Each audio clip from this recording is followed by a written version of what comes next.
Welcome to today's exploration into the core of Hermetic philosophy, the principle of mentalism, the first of the 7 Hermetic laws. This ancient teaching, summarized in the phrase, "the all is mind, the universe is mental," may seem simple at first glance, but it carries deep philosophical and practical implications. What does it really mean to say that reality is mental? How does this principle influence our daily lives, and what does modern science have to say about it? Let's unpack the meaning behind this law and its relevance in both mysticism and quantum theory.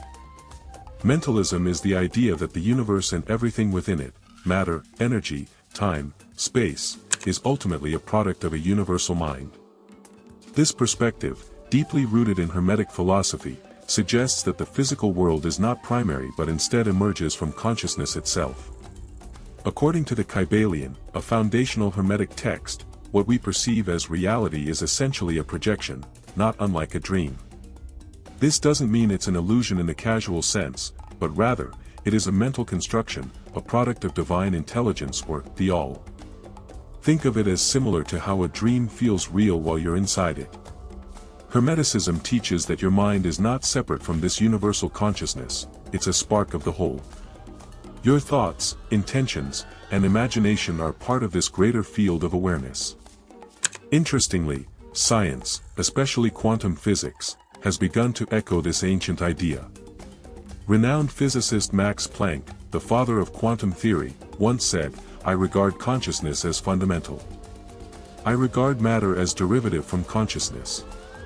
One of the most compelling experiments aligning with Hermetic mentalism is the double-slit. Here's how it works. Electrons or photons are fired at a barrier with 2 slits, and a screen on the other side records the pattern.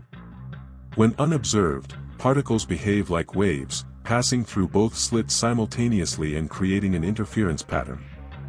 However, the moment scientists observe which slit the particle passes through, it changes its behavior, acting like a solid object and choosing only one slit. The implication? The act of observation changes the outcome. Consciousness, it seems, plays a direct role in shaping physical reality. This strange behavior raises a fundamental question: if observation collapses probabilities into definite realities, what does that say about the observer? Hermeticism answers, it confirms that mind creates matter, and each of us, as observers, are participating in creation. Despite the power of the mind, modern society often pulls our attention in every direction: social media, endless notifications, short-form content, and information overload. In Hermetic tradition, attention is seen as sacred, it's the gateway to conscious creation. Yet today, it's constantly fragmented. Our focus is diluted, and our ability to create intentionally becomes weaker. Research shows that excessive digital stimulation reduces our attention span, hinders memory formation, and contributes to mental fatigue. We begin to operate on autopilot, reacting, rather than creating. Instead of shaping our lives with clarity, we become passive consumers of information and emotion, allowing others to influence our subconscious. This isn't a conspiracy, it's just the reality of how the mind functions. Whatever you feed it, repetition becomes belief. To counter this distraction, Hermeticists, and many spiritual traditions, advocate for meditation. Meditation trains the mind to return to stillness, to focus, and to reclaim its creative power. Think of meditation like sharpening a blade. A dull mind cuts nothing. A trained mind can shape reality. Hermetic meditation isn't about escaping the world, it's about becoming more present in it. By focusing on your breath or a single point of attention, you gradually remove external noise. You stop reacting and start observing, with clarity and power. As the mind calms, you begin to access the subconscious, the vast hidden region of your mind that holds your deepest beliefs and patterns. Here's the thing, the subconscious doesn't argue. It accepts whatever it's told, especially when emotion is involved. If you repeatedly feel fear, stress, or inadequacy, your subconscious records that as your reality, and begins to reflect it in your life. In Hermetic philosophy, reality is a mirror, not of your conscious wants, but of your unconscious beliefs. If you believe you're unworthy of success or love, even unconsciously, your world will subtly conform to that belief. This is why practices like affirmations and visualizations are powerful when combined with emotional engagement. You're not just thinking positive, you're reprogramming your inner world. The principle of mentalism teaches us that reality begins in the mind. What you think, feel, and believe doesn't just affect your mood, it influences your entire experience of life. But with great power comes responsibility. You are constantly shaping your reality. The question is, are you doing it consciously or unconsciously? To reclaim control, begin with attention. Notice what you feed your mind. Practice silence. Train your focus. And recognize that your thoughts are not meaningless, they are the blueprints of your life. The subconscious mind is the hidden engine behind most of our life experiences. Unlike the conscious mind, which thinks and reasons, the subconscious runs automatically. It stores beliefs, habits, fears, traumas, and emotions, and it never turns off. Imagine the subconscious as a fertile garden. Whatever seeds you plant, positive or negative, will grow. These seeds are planted through repetition, especially when combined with emotion. That's why negative experiences in childhood or repeated societal messages can shape our adult behavior without us even realizing it. The key insight: if you don't deliberately program your subconscious, the world will do it for you. So how do we reprogram the subconscious? First, identify limiting beliefs. These often sound like, "I'm not good enough. Money is hard to come by. Love always ends in pain." To change them, you must replace them with conscious beliefs that serve your true potential. But it's not enough to say an affirmation once. Repetition, combined with emotional engagement, is what creates change. Here's a process you can use. 1. Write down the limiting belief. 2. Challenge it logically. Ask, is this always true? 3. Replace it with a new, empowering belief. For example, I am worthy of success and love. 4. Visualize this belief in action. Feel it in your body as if it were already true. The subconscious doesn't distinguish between what's real and what's vividly imagined. That's why visualization works. Your inner world becomes your outer reality over time. Mental discipline isn't about control, it's about clarity. If your mind is scattered, your results will be scattered.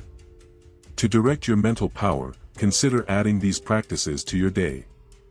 Morning meditation, 5 to 10 minutes focus on your breath.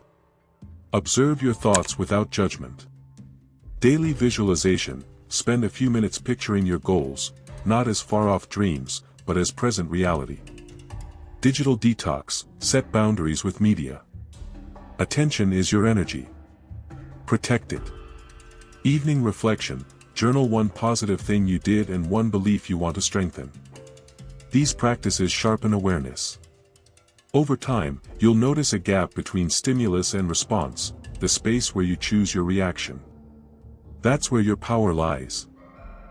The mind alone is powerful, but when it's aligned with emotion and action, manifestation becomes inevitable. Thought is the blueprint. Emotion is the energy. Action is the anchor. You can't think your way into change, you must feel and act in alignment with your desired outcome.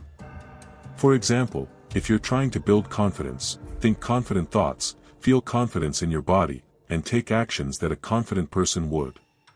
It's not about pretending, it's about embodying.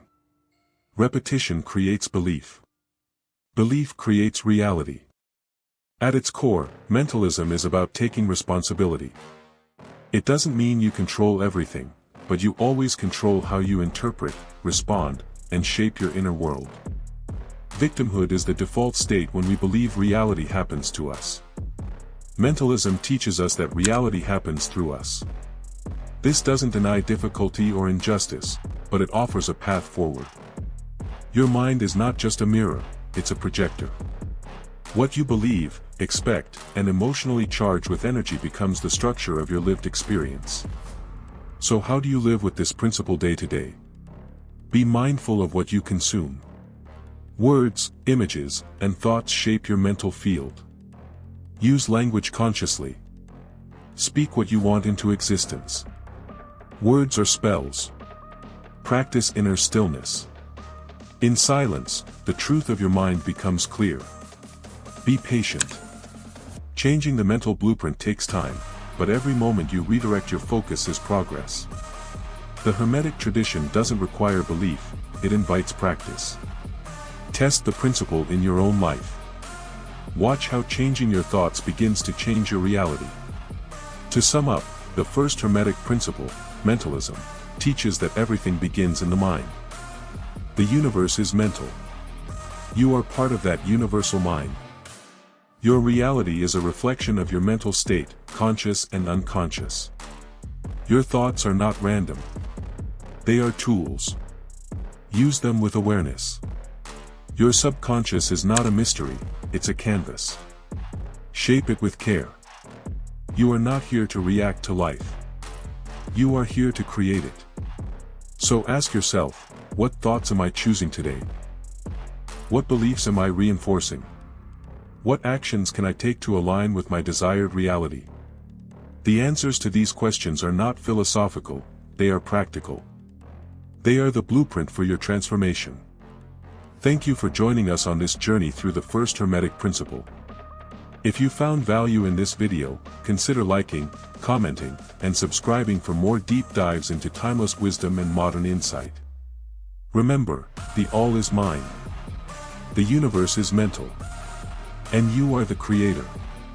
Until next time.